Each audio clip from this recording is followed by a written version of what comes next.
We're starting a new series tonight, the meaning of the cross. Many times we hear about the cross. Sometimes we even talk about the cross.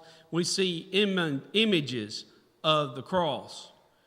But how many times do we really sit back and look at the meaning of the cross?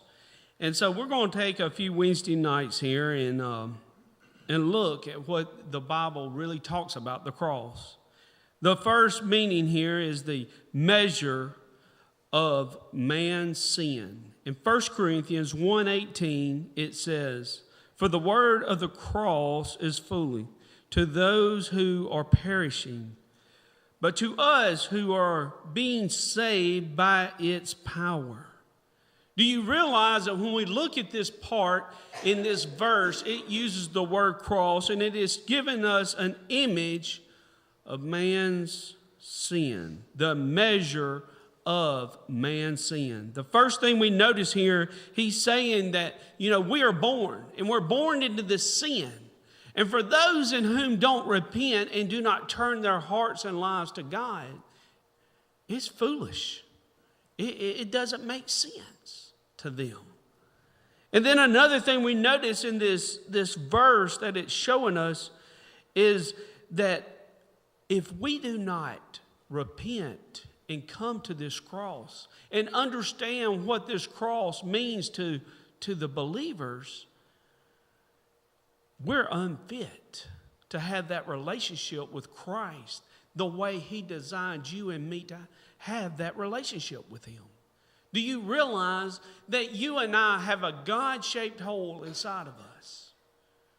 And one time I had a person give me an illustration about this, and he said, if you looked at the way the states are in the United States, he said, and you looked over there at the way the Georgia is shaped, and Georgia's shaped a little funny.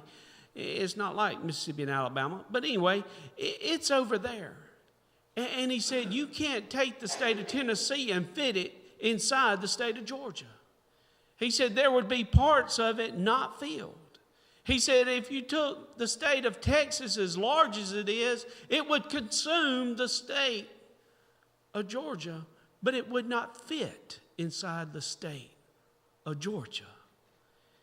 And one of the things that he was trying to communicate was there's a place inside of us, and it has this God-shaped size hole.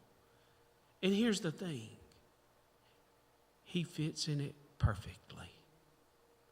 He doesn't fit in it any other way but perfectly. And that's one of the things we're noticing here in this verse.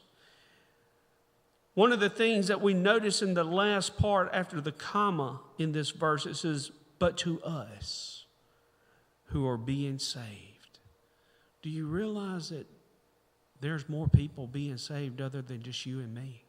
Do you realize that once we're saved, we have a responsibility to go tell others that they may be saved? The way this verse is worded, being saved, it doesn't say have been saved or is saved, being. Mean it is an act of something that is continuing to happen in people's lives. How you doing with the cross and sharing it with other people's lives? Are you too fearful that they're not going to understand it and it's just going to be foolish to them and they're going to laugh at you? Well, here's the thing. It's not up to you nor to me for the results of what they do with the cross, but it is up to you and me to tell them about the cross. The results is all up to Christ. That is all about Him.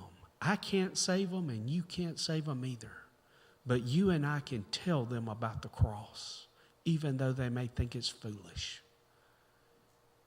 Second part of this is, are you living in a way that they see the cross in you and they realize it's not foolish? Let's pray.